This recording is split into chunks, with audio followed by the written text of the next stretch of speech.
Hola a todos, bienvenidos un lunes más, una película más aquí en el club. ¿El Cotton Club?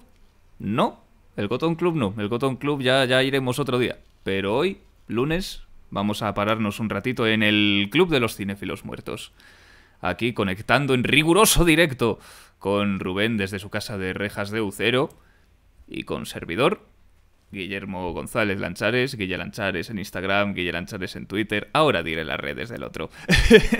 Rubén Pascual Tardío en sus dos redes. Yo desde mi casa de Valladolid. ¿Qué tal estás, Rubén? Muy bien, la verdad que estoy entusiasmado de que podamos hablar de esta película. Yo creo que todos cuando crecimos vimos a nuestro amor platónico, nuestro primer amor.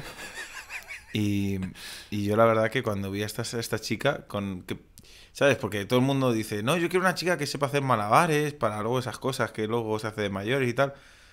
Y claro, cuando tú ves a esta niña con las malabares que hace, cómo se tira los huevos a morder y tal, dices, mi amor platónico. Yo estaba enamorado, Por- estoy... yo simplemente quiero matizar si estás hablando de fue a buscar trabajo y le comieron lo de abajo o de otra película, porque no hemos mencionado el título. Venga, mencionar a tu banda. Te refieres a Reagan, no Ronald Reagan, sino la niña del exorcista. Exacto, me refiero a ella. Estaba enamorado de ella. Enamorado. Hmm. A Ujú. ver, yo no soy quien para discutir tus gustos, pero si me lo puedes desarrollar un poquito más. Yo creo que te lo he explicado bastante bien. O sea, era una niña que estaba siempre en la cama esperando Ajá.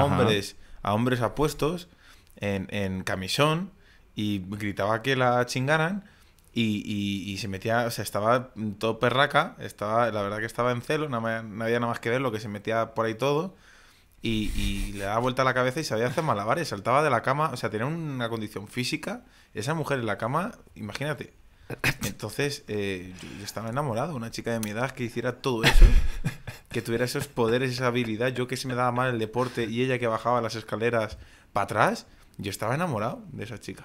Y me No, parecía claro, genial. a ti realmente lo que te gusta son las mujeres que le dan muchas vueltas al asunto. Al asunto Claro, con su propia cabeza. Entonces, claro, tú no quieres una persona impulsiva, tú quieres una persona que efectivamente se piensa tanto las cosas que ya al final la cabeza le da vueltas. exacto. Y... en fin. Pues bueno, pues El Exorcista, una película que supuso una hazaña porque es de las poquísimas películas, creo que incluso la única película de terror nominada a mejor película en los Ujú, Oscar. Porque normalmente este tipo de películas, desgraciadamente, se quedan en lo técnico, porque técnicamente tienen una factura impresionante para recrear la atmósfera terrorífica. A veces, siendo un poco benévolos, dicen, bueno, los actores han estado bien. Venga, vamos a nominar a Tony Collette en El Sexto Sentido. Vamos a nominar, no sé si nominaron siquiera a Bruce Willis. Yo qué sé, hay alguna interpretación por ahí que sí que la han llegado a nominar. Pero película y director, se me ocurre solamente esta película y la verdad fue una hazaña. Desgraciadamente fue el Yo, año del golpe. Y el yo, golpe es el oh, golpe. el golpe de Paul Newman, con Paul Newman y Robert Redford y Tom Hanks intentando meterse en la Como que Tom película. ¿No sabías tú esto de golpe? Tom Hanks mandó una carta para participar en la película. No me jodas. Sí, sí, sí, sí. Es una historia preciosa. Era un joven, muy joven Tom Hanks, que quería participar en la película y le mandó una carta al director diciéndole: Hola, señor, soy un actor muy prometedor, tengo muchas ganas de hacer películas, por favor, contráteme, estoy estudiando, por favor, espero una respuesta. Por Atentamente, Tom favor. Hanks. Y nunca le respondieron, creo, no sé. Mm. Pobre hombre. Lo bonito es que años después Tom Hanks sí trabajó con Paul Newman en Camino a la Perdición. Cierto, cierto, cierto. Mm. Sí, que hay una película que sí que el director y la película, no sé si ganaron, que fue Silencio de los Corderos. Fue mucho después, claro. Pero creo que de género de terror, creo que sí que ahí ya llevaron nominación y creo que el Oscar también se lo llevaron. ¿Quieres que lo mire? ¿Quién? ¿El exorcista?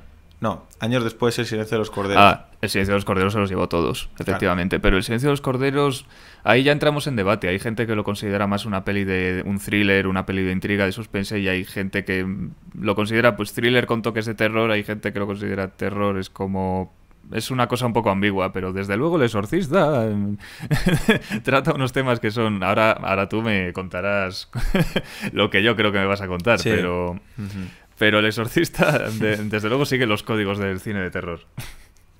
A mí El Exorcista me parece genial. Es mi película preferida de terror y cómica también.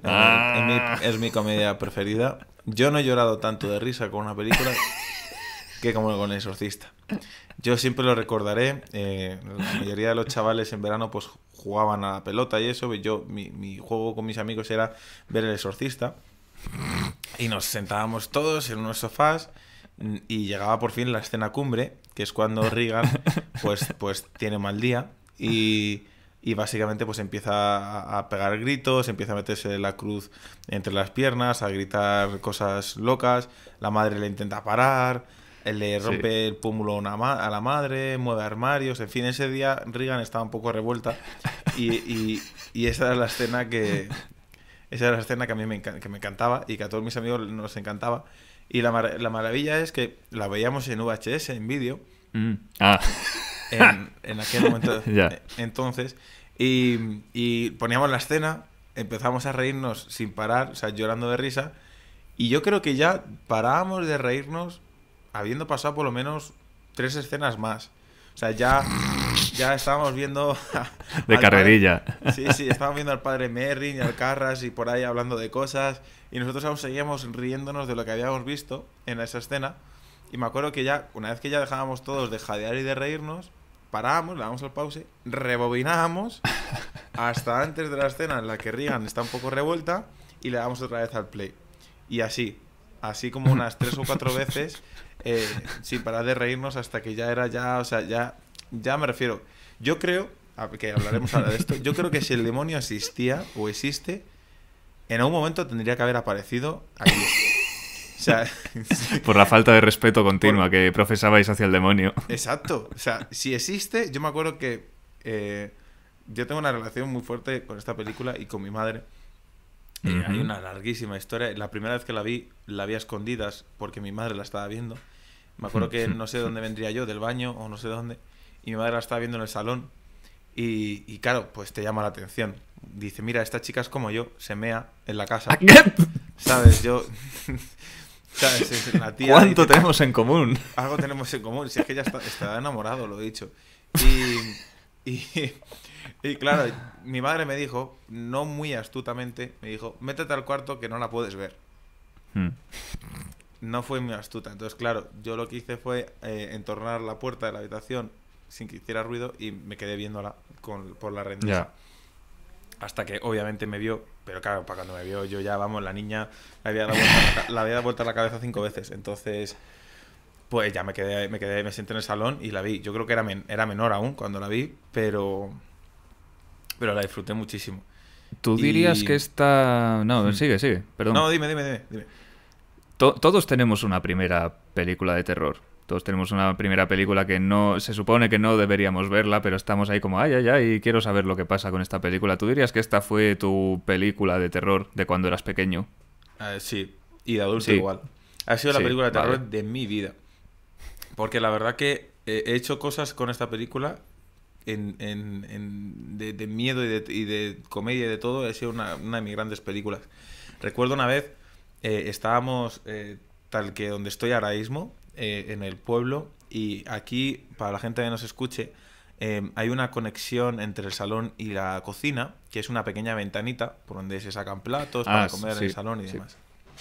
Entonces estábamos todos en silencio, como viendo las películas como se tienen que ver, como decía en otro programa, que claro, la veíamos en silencio, a oscuras, y de repente, en una de estas escenas en las que Regan está un poco, pues eso, un poco alcohólica y tal, pues mi madre abrió la ventana de golpe y empezó a gritar, en plan de ¡ah! Bueno, yo recuerdo que no quedó ni Dios en ese salón. O sea, recuerdo que todo el mundo salió corriendo de la casa, al recinto de la casa aquí en el pueblo, o se fueron a mitad del pueblo a correr mirando para atrás, porque dijeron, no sé de dónde habrá aparecido ese grito, pero seguro que es detrás del sofá, vamos a correr. Y todos corrimos como energúmenos.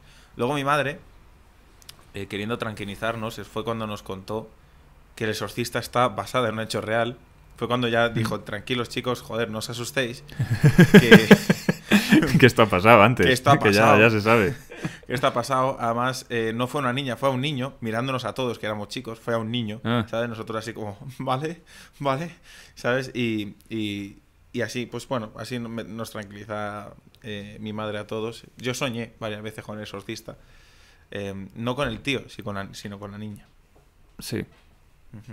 No, es normal, es al final lo que se te queda de la película. Y pues yo había oído otra historia de exorcismos. Yo había oído que era otra niña. Era otra niña de un pueblo de Alemania, me parece, pero bueno, me imagino que habrá habido documentados exorcismos a pares. Y yo qué sé cuál han podido coger para inspirarse.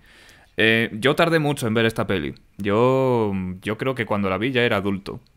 Ya era adulto y me acuerdo que fue un Halloween, que creo que de seguido vimos El Exorcista y la primera de La Matanza de Texas. Creo que fue así. Y pues para ver ahí clásicos que nos pusimos de acuerdo en que ninguno había visto. Pues ya está, las ves.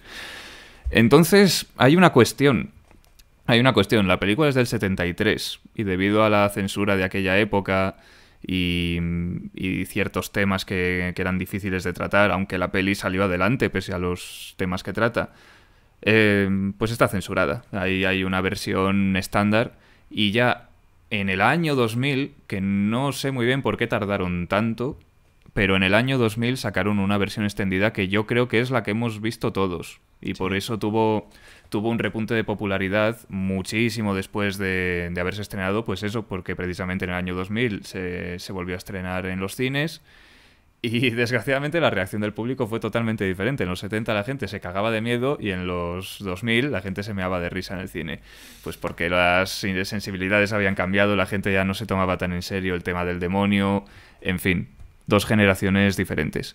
Pero bueno, yo cuando la vi, la verdad me sorprendió para muy bien, porque sobre todo con el terror, cuando una peli envejece mal y se nota y los efectos tiran para atrás, pero esta película, a mí lo que más me llama la atención es la capacidad que tiene la película para crear tensión y para crear una atmósfera antes de que la niña esté poseída, antes de que salga el buque insignia de la película.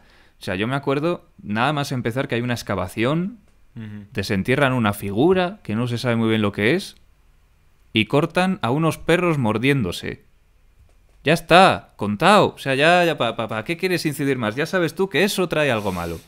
Y más adelante, pues está el padre Merrin, Max von Sydow, que en paz descanse, también, que está mirando una figura que han sacado en la excavación. Hay un reloj de péndulo detrás de él y el reloj se para, tío. Es que se para el maldito reloj. Y solamente de ver eso ya estás tenso. Ya estás ahí como diciendo, oye, pero ¿esta peli de qué va a ir? Y claro, luego pasa lo que pasa. Entonces es una muy buena preparación antes de que se desenvuelva todo. Sí, no, sin duda, sin duda. Realmente la recreación de la película lo es todo. Fueron, además que no tiraron mucho de lo que son los efectos especiales. No, hoy en día yo creo que sí tiraría de los efectos especiales en todo si hicieran esta película, pero realmente fueron muy artesanales en todo. Si querían que tuvieran, por ejemplo, el tema del vaho, que ahora a lo mejor se intentaría meter a lo mejor saliendo de la boca o lo que sea, pues no, los actores estaban muertos de frío, porque tenían 4 aires acondicionados ahí metidos en la habitación y estaban todos, sí, estaban todos jodidísimos ahí dentro. El tema, por ejemplo, de que se muevan, por ejemplo, el Reagan y demás, pues era a través de arneses, como que todo estaba hecho, ¿sabes? Sí, sí, sí.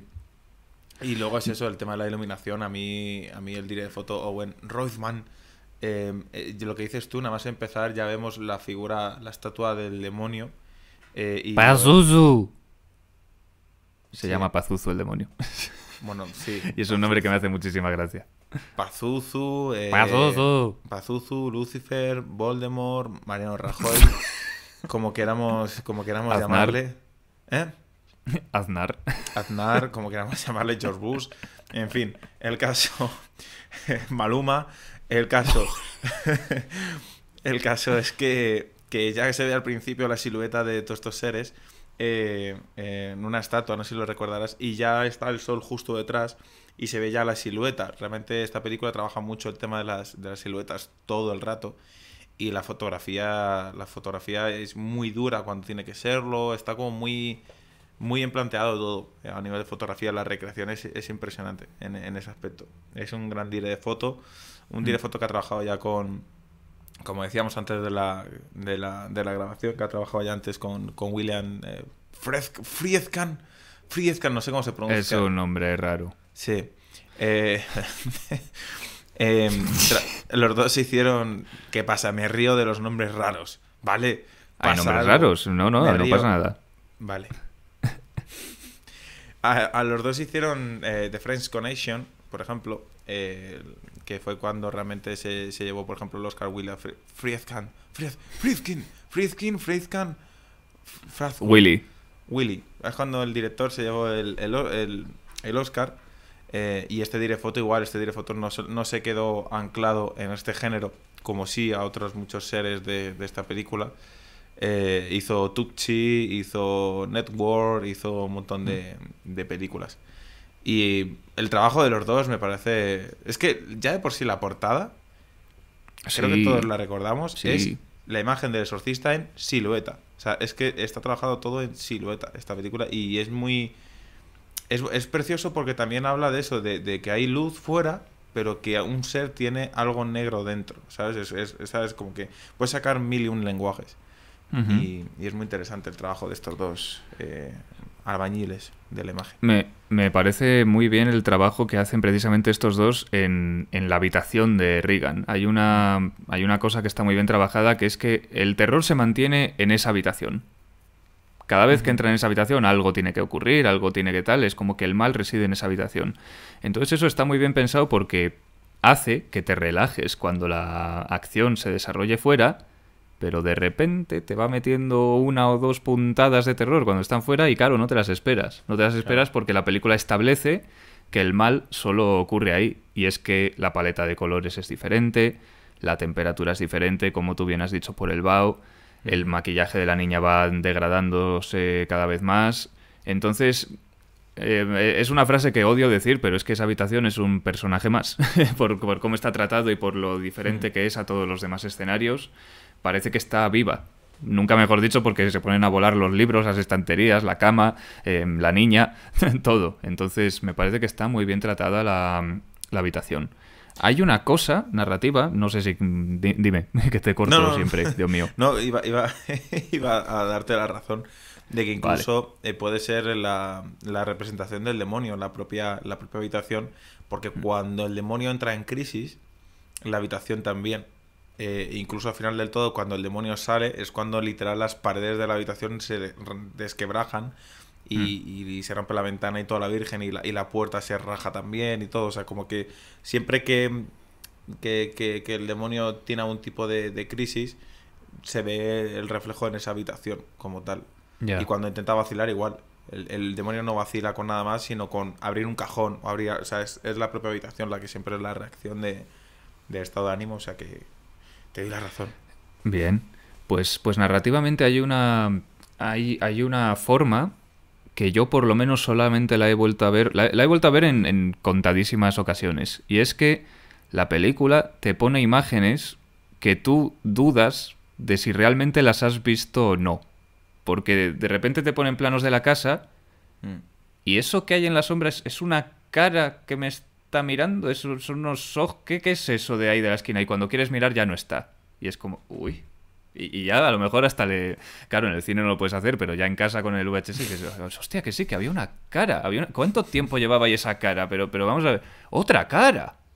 Pero bueno, entonces te va poniendo ahí como elementos en la imagen que están lo suficientemente sutiles para que tardes en darte cuenta de que están ahí.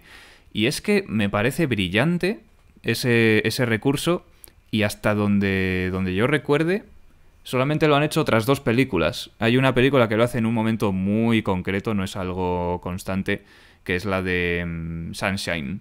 Sunshine, la que se desarrolla en una nave cerca del Sol. Pues hay un momento dado que entran en una nave en la que todos han muerto y están ahí con las linternas intentando iluminar la sala y la linterna de vez en cuando...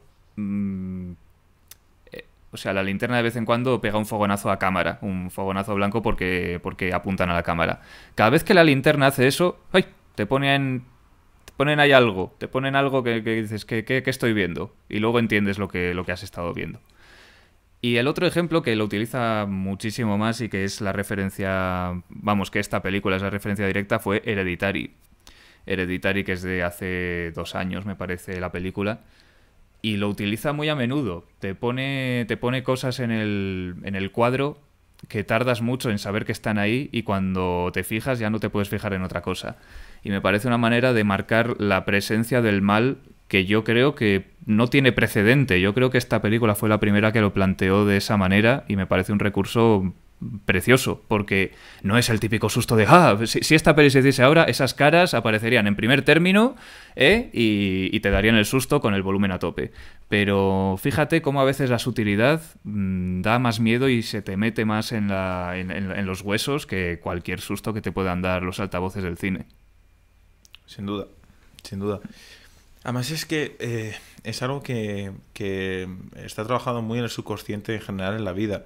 Yo recuerdo, tengo un cuadro del Señor de los Anillos, que ya lo traje aquí en su momento, en la que veía una de las fotografías, creo que era de Frodo, que era un poco como cuando un actor mira directamente al lente, al centro del lente, que es un poco como Mona Lisa, el cuadro de la Mona Lisa que parece que siempre te está mirando y demás. Y va un poco conectado con eso, de que parezca de que, ¿sabes? El miedo de que parezca que alguien te está mirando, que parece que hay algo más allá, o el trabajar con ese subconsciente tan que todos tenemos dentro, ese mal rollo, pues eso, ese miedo que siempre se trabaja, por ejemplo, en las películas en las que alguien se mira en el espejo o lo que sea, ¿sabes? Que está guay trabajarlo por ahí. Es una conexión a la realidad. Y realmente, yo no sé si realmente la historia sobre lo del tema del niño es real. Esto es lo que dijo el cura, que en teoría practicó el exorcismo, y los curas a veces mienten mucho. Entonces, a veces, y algunos, que no digo todos, por favor, que otros, en fin, el caso es que este hombre dijo de que realmente el 80% de la película es tal cual pasó, y que lo único que cambiaba era el género, que Regan no era una chica, era un chico, que el sitio donde pasaba no era la misma ciudad, era otra ciudad de Estados Unidos, y que el vómito de Regan no era verde. Bueno, por si fuera entonces ¿de qué color era? No sé, sería amarillo, ¿no? Es que no, o azul, ¿te imaginas vomitar azul? Eso tiene que ser. O rojo. Yo creo que el rojo hubiera sido algo más perverso, ¿te imaginas? Que hubiera sido la sangre. Entonces ya la censuran hasta el 2000 y pico. Ya. Porque vamos. Es que, además, hablando de eso precisamente, el tema de la censura, hay una escena que es la que censuraron, que para mí es una de mis preferidas, que es cuando ella al principio baja por las escaleras boca abajo y saca sangre por la boca.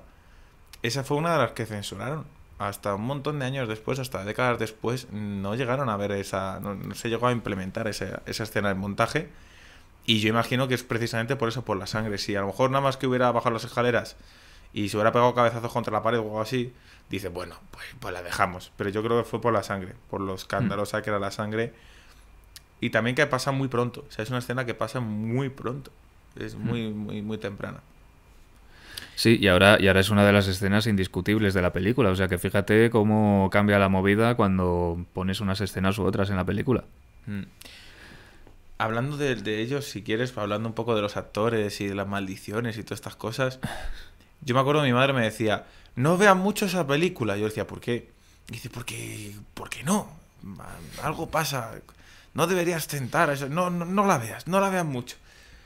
Y luego yo ya, examinando un poco ya después, dije, pues que tampoco le ha pasado gran cosa a esta gente. O sea, ¿qué le ha pasado a Willa Friedkin, que ganó el Oscar después? Al Dí de Foto, que tuvo una carrera prolífica. A Max von Sydow, que a muerto. Von Sydow. Shadow, sí, o Sydow, no sé cómo se dice el segundo apellido. Yo los nombres los llevo fatal. Ya.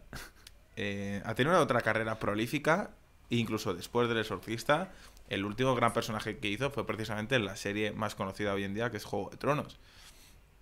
Y en el Star resto de los Wars. actores exactamente igual, han tenido una buena carrera, no se han salido mucho de la temática de terror, pero bueno, o sea, realmente han muerto algunos ha coincidido de que algún actor secundario ha muerto. A mí me dijo mi madre, dice, sí, además creo que la que hace de Regan cayó en las drogas.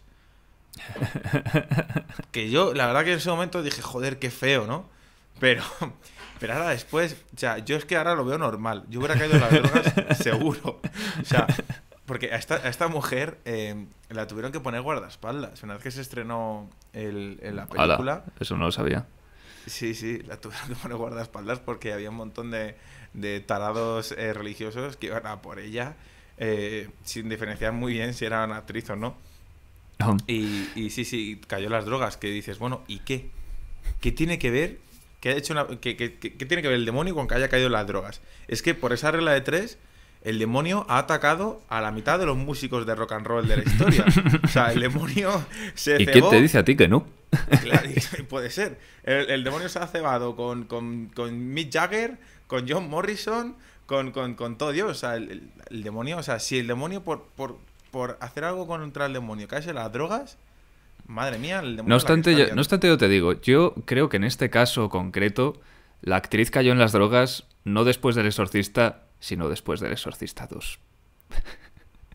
Sí, sobre todo del estreno, imagino, ¿no? Sí, que antes de ponernos un poco con las secuelas, que tampoco vamos a profundizar mucho, hay una escena en El Exorcista que a mí me encanta, que no se habla lo suficiente de ella, que es un sueño que tiene el padre Carras. Y es el cómo, no es el qué, sino el cómo. Es un sueño en el que es atmósfera pura y dura, porque cambia un poquito el color. Lo único que se oye son sus propios ronquidos, que no es un ronquido desagradable, sino que es un ronquido ahí como muy sutil. Estás en tensión todo el rato, con que salga un personaje mirando a cámara y ese personaje ya no está. Ya está, es que eso es lo que más admiro de esta película, la maestría a la hora de provocar tantísima tensión realmente con pocos recursos. Cuando no se centran en la habitación de la niña. Entonces, es una vez más lo que digo. Esa escena, hoy en día, acaba con un primer plano de la vieja con el demonio. Y ya te meten el susto. Pero hay que ver los sutiles que eran en aquella época. ¿Te refieres al sueño en el que se ve cómo el padre Merrin hace el viaje que hace y cómo muere y todo eso? O sea, que se ve como esa parte que en El Exorcista 1 no se vio. Que cuando entra el padre Carras ya directamente el padre Merrin está muerto. No, me refiero a un sueño que tiene el padre Carras, en el que sueña que está caminando por la calle y de la boca de metro sale una anciana con un colgante y es como que se le queda ahí mirando y se despierta. Creo que es antes incluso de que vaya a visitar a la niña y es como un sueño muy así que te pone en situación con el personaje.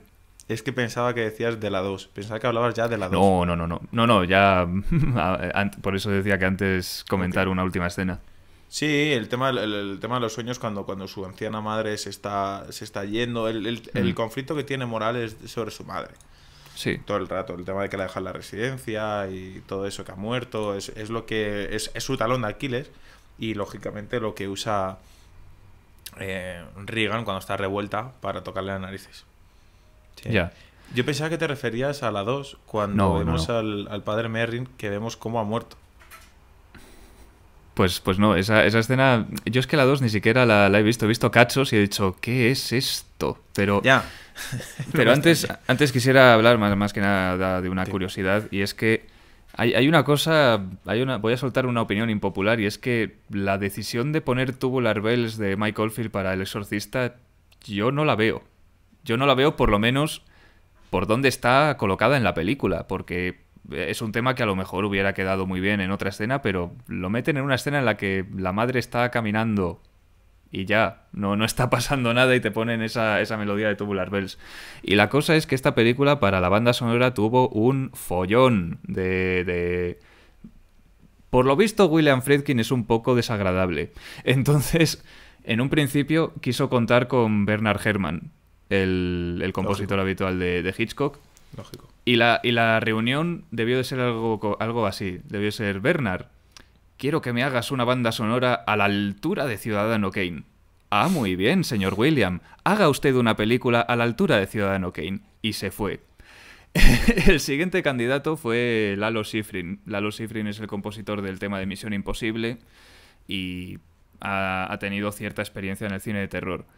Debió de ser también una colaboración horrible. Este hombre sí que llegó a componer y de hecho la música del primer tráiler es la de Lalo Schifrin y rechazaron completamente su música. Se dice que la música que Lalo Schifrin había compuesto es la que acabó formando parte de... Ay, ¿cómo se llama esta? Amityville. Es que no sé qué título le pusieron en español. Hay una serie de películas que se llaman Amityville Horror, que no me acuerdo si era La morada de Amityville o algo así, no sé. Es de las primeras de casas encantadas así modernas. Pues se dice que la música de esa película es la que en un principio hubiera sido la del Exorcista. Y de repente... William Friedkin tiene ahí un... Pues voy a escuchar a Mike Oldfield, que es lo que se escucha ahora. Escuchó Tuvo las Bells y dijo, esto... y se acabó. Y lo dicho, desde mi punto de vista, no. A lo mejor es una música que hubiera quedado bien cuando la niña está volando, que están ahí. El poder de Cristo te obliga o algo así, pero no. Te la ponen cuando la madre está caminando de su casa, no sé si a ver al policía o a ver o a ver al padre Carras. Entonces, no sé, dime tú un poco qué opinas de la banda sonora de esta película o de las elecciones musicales, más bien. A mí la música me encanta. Es más, yo recuerdo en aquella época cuando era pequeño que tenía móviles pues un poco ridículos, de esto que podías meter 3 canciones y ya se llenaba el móvil de la memoria. Y recuerdo que uno de esos 3 temas era la banda sonora del Exorcista. Bastante bien he acabado yo, creo, mentalmente, para ver un niño pequeño que uno de los 3 temas es la banda sonora del Exorcista.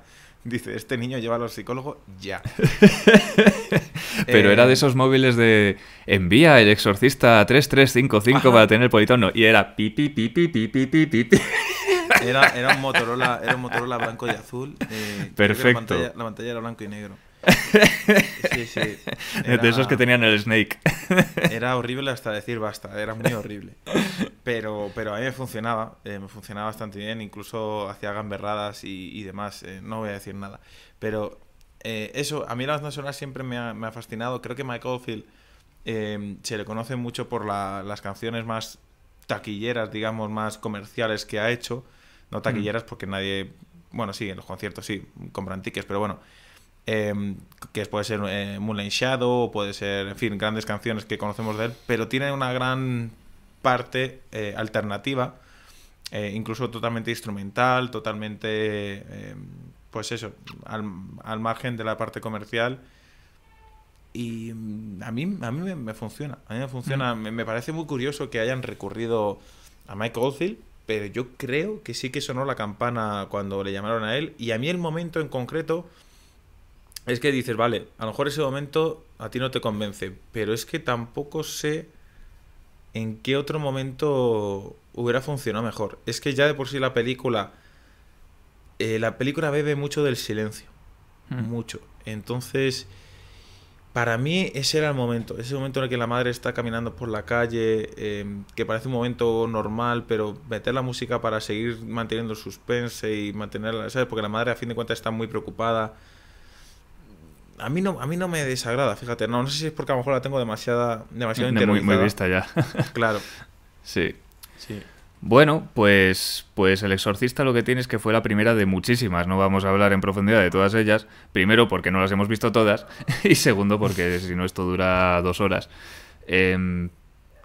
Básicamente, El Exorcista 2, que vino bastantes años después, la dirigió John Boorman, que es bastante conocido por odiar la primera El Exorcista. Entonces, digamos que hizo su versión de los hechos y a la vista está, porque es que lo poco que he visto no tiene nada que ver. Tiene más que ver con origen psicodélico, drogas, que con El Exorcista. Por mucho que repita Reagan y se vea, como tú dices, al padre Merrin, que por cierto, pues cuéntame esa escena, que esa escena creo que no la he visto. Esa escena es la única que merece la pena de la película. Bien. Sí, yo esta película la vi, también la vi a trozos. La primera vez que la vi en plan Popeye, como digo yo, que es ver trozos por todos lados. Y recuerdo la primera vez porque dije, esta peli no pasa nada, esta peli sale otra vez la niña, pero no pasa nada. Y ya llegué a una escena en la que sí, la niña estaba otra vez endemoniada. Parece ser que no le habían sacado el demonio del todo, cosa que no tiene mucha explicación, pero imagino que si vemos la película de nuevo años después, a lo mejor se la encontramos, a lo mejor sí que tenía explicación. Pero hay una cosa que a mí me gustaba mucho de la primera, y es de que a esta niña no la agreden físicamente. Ya. No la tratan con educación, es una niña y no tienen por qué agredirla. Al revés, el ataque que tiene el demonio contra ella es agredir exacto, a sí misma. a sí misma, que es cuando se clava la cruz, cuando se desgarra la piel y todo ese tema de cosas. Y yo recuerdo, a lo mejor es que ya pasan muchos años y a lo mejor tengo un falso recuerdo, pero recuerdo que una de las escenas que vi de esta película es literal, no sé quién era, golpeando a la niña, o sea, dando las bofetadas y demás. Dije, ¿qué coño está pasando aquí? Y la única escena por la que me gustó la peli fue por la que te describía, en la que se ve, hay una elipsis muy bestia en la primera, en la buena, que es cuando... Siempre hay que subrayar la buena, Claro, que es cuando para que esté más perdido. Es cuando entra el padre Carras, no sé si lo recordarás, que de repente ve al padre Merrin, que parece uno de estos alcohólicos que le han dado, ¿sabes? Porque se le ve al hombre tirado en la cama con la petaca del agua bendita, ¿sabes? Y dices, este señor le ha dado mucho a la botella, ¿sabes? Parece uno de estos alcohólicos que se ha pasado. Y no te explican más. Lo único que se ve es a Regan, que es además justo, es al final del todo, que es cuando realmente el padre Merrin se cabrea y se pone no, el padre Carras se cabrea y se pone a zarandear a Regan, que es cuando se le mete el demonio y bueno, todas esas cosas. O sea, justo al final. Pero no te explican cómo ha muerto este hombre. Se veía que tenía problemas del corazón y se ve a la otra riéndose. En plan de... Y se ha muerto. ¿Sabes? Y no hay mucho más. En la segunda sí que te explican qué pasa en esa elipsis. Qué pasa antes de que llegue el padre Carras, cómo se muere este hombre. Y sí que te cuentan, digamos, por el proceso incluso interno, qué es lo que hace esta niña para que se muera, porque no se muere, no da la casualidad de que se muera sin más, ¿sabes? No es una cosa de, uy, me ha dado la patata cuando estoy haciendo un exorcismo. O sea, tenía algo que ver con Regan, y es para mí lo único interesante de la segunda parte. Incluso, pues yo que sé, a lo mejor hubiera sido interesante más bien meterla a lo mejor en un montaje de una versión extendida en la primera, y si es que a lo mejor fuera necesario. Pero ya te digo, la segunda es lo único que me gustó. Es que es lo único. Es un poco lamentable. Y la 3, que ahora vamos a ella si quieres. Sí. Yo recuerdo que recoge un poco la esencia de la primera. Porque yo no he llorado de risa tanto con ninguna película. Yo no he llorado de risa nunca tanto con una película, excepto con la primera. Y claro, cuando vi la tercera, nada más empezar, dije...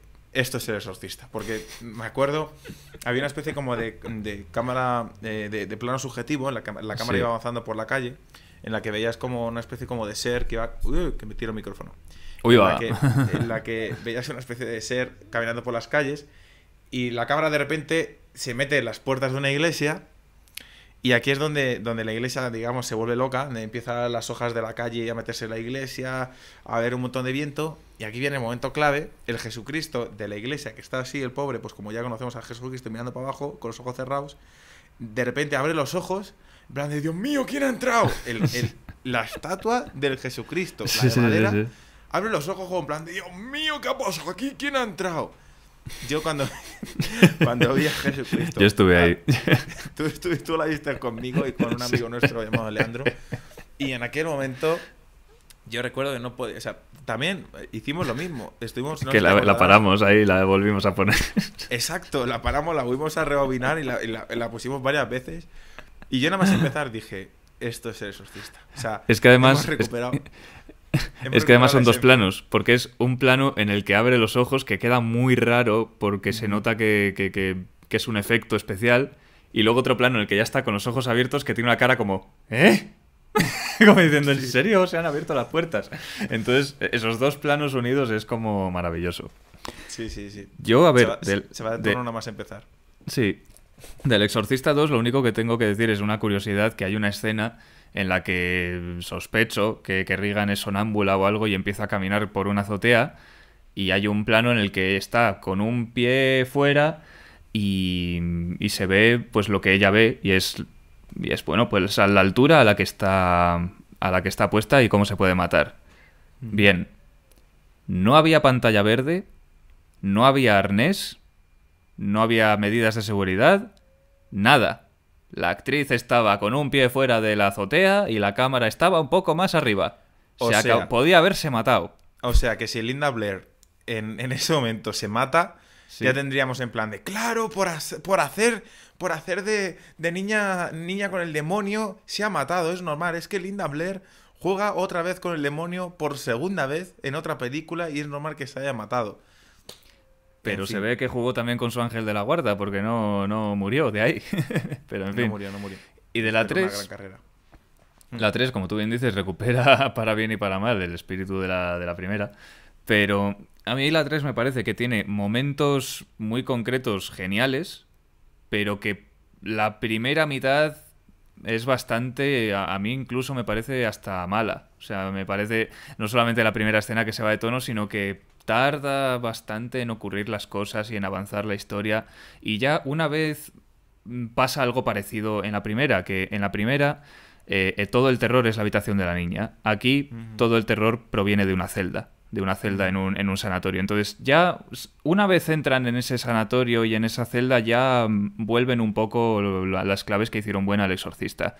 Y destacar una escena que es una escena que con el tiempo ha recuperado bastante valor y hay algún que otro director actual que hace referencia a esta escena mismamente. Y es un susto que está muy bien puesto. Es un susto en una escena en la que aparentemente no está pasando absolutamente nada. Es una escena hasta aburrida si te lo paras a pensar. Es un plano muy general, muy general, muy general. Dime. ¿Es la del pasillo? Es la del pasillo. Vale. Esa escena, en los últimos años, digamos que ha pasado a la historia. En su día no, pero ahora esa escena está en todo Twitter. Si tú sigues 2 cuentas de Twitter orientadas al cine de terror, esa escena la has visto. Y es una escena en la que hay un pasillo en el que aparentemente no pasa nada y cuando menos te lo esperas aparece el asesino.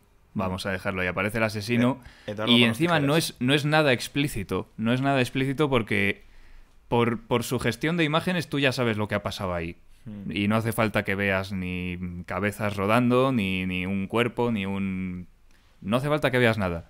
Entonces tiene lo mejor de los dos mundos. Por un lado es un susto puesto, y por otro lado recupera algo de la sutilidad de no mostrarlo todo, dejarlo a la imaginación y eso, plantear el terror de esa manera. Para cerrar, no sé yo si querrás tú hablar de cierta vieja. A ver, es que vamos a ver. Es que la 3 es lo que tú dices. Tiene momentos de auténtico terror. En la escena del pasillo. A mí me gustó, por ejemplo, ver otra vez al actor, el que hace a Jason Miller, el que hace del padre Carras. Me gustó mucho volverla a recuperar, porque realmente sí recupera la historia original. Que realmente esa niña ya no debería tener el demonio. Debería ser él. Porque realmente es lo que vemos al final de la primera. O sea, creo que a mí la 3 creo que recoge muy bien la esencia. Incluso yo me cargaría la 2. Ya. Yo creo que la 3 podría perfectamente continuar a la primera. Y creo que al menos se respetaría un poco más todo. Entonces tiene escenas muy buenas, muy bestias. Y luego tiene otras escenas que yo la verdad que no paraba de llorar. Yo cuando vi a la anciana... Es que no puedo ni decirlo. Cuando vi a la anciana trepando por las paredes, como si fuera una araña, por encima del techo. Bueno, yo estaba partiéndome el puto ojete, tío. No me lo puedo creer. En la abuela Spiderman. Yo estaba despollándome. Dije, no me lo... Es que, o sea, ¿sabes lo que pasa? Que es que, o sea, hay que tener mucho cuidado en no caer en el absurdo. Ya. Claro. Además que es muy gracioso, porque en algunas escenas la ponen a la señora trepando por las paredes. Y luego en otras la ponen a la señora, creo que tenía un revólver, ¿no? o algo así, le pusieron un arma, si no recuerdo mal. Sí. No sé, un revólver o algo así, un cuchillo. Y luego va como a cámara lenta, ¿sabes? Luego esa señora, que sí es una anciana, ahora ya sí, la ponen a cámara lenta como en plan de te voy a matar, ¿sabes? Así como a cámara lenta y dices, pero vamos a ver, o sea, ¿qué pasa? Que ahora como estamos lejos de la celda... ya no tiene energía esta señora para subir por las paredes y va a cámara lenta para matar a alguien. O sea, tiene como cosas muy bonitas. A mí me suena A mí me suena que la vieja portaba las tijeras con las que ha muerto todo el mundo y que el tiro se lo pega el protagonista. Me suena que a lo mejor fuese al revés, como que está ahí con, con las tijeras. Lo cual es bastante más cómico porque son unas tijeras como así de grandes y la pobre vieja pues es que no le da la vida para sujetar esas tijeras. La verdad que es una película para ver con estupefacientes. O sea, te coges, te coges una botella de vino con unos amigos y si te da terror, el alcohol va a hacer que te dé más miedo y si te provoca risa te vas a despollar. Entonces, creo que es perfecta. Igualmente lo he dicho, creo que es 1000 veces mejor que la 2. O sea, la 2 para mí es un tachón, un cero a la izquierda que debería haber. Bueno, pues hemos hablado de una gran película y de otras dos no tan grandes un poco por encima. Así que, bueno, un placer hablar de esta película, una de las mejores de películas de terror y de aquella ola de los 70 que también nos trajo La Profecía. Es la otra gran peli de terror de los 70. Sí. Y bueno, pues una película que 40 y pico años después, casi 50, ahora que lo pienso, joder, casi 50 años de Exorcista, ya nos vale.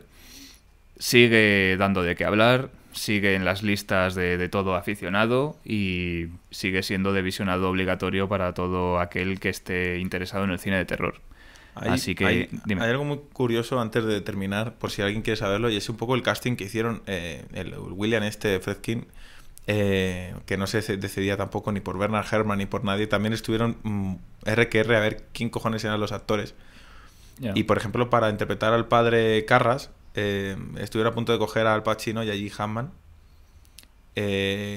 Incluso estuvieron a punto de coger a Marlon Brando para el padre Merrin, que por suerte no lo hicieron porque se hubiera comido todo, o sea, hubiera eclipsado. Sí. De niñas, por ejemplo, estuvieron mirando a Melanie Griffin, ¿qué estuvieron más mirando? Por ejemplo, los productores querían a Jamie Lee Curtis.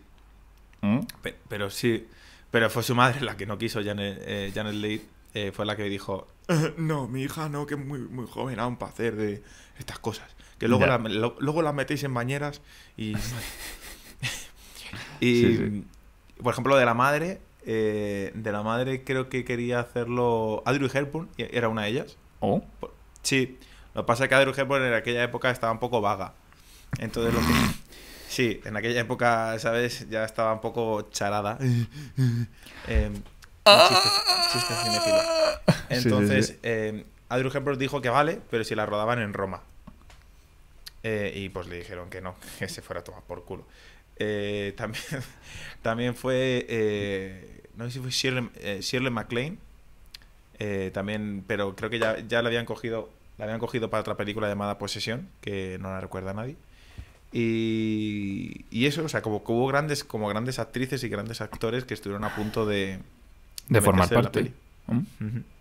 No, como nos pongamos a mirar los castings de grandes películas que han pasado, nos llevamos las manos a la cabeza. A veces para decir, uy, ¿cómo hubiera quedado esto con estos actores? Y a veces para decir, ¿pero cómo no cogieron a estos actores? O sea que ya te digo. Hay de todo en este mundo. Bueno, pues habiendo detallado el casting, un casting muy agradecido porque ahora no nos podemos imaginar a los personajes con otras interpretaciones. Pues nada, damos por finalizado este programa sobre El Exorcista y nos vemos el próximo lunes, un lunes más con una película más, aquí en el Club de los Cinéfilos Muertos.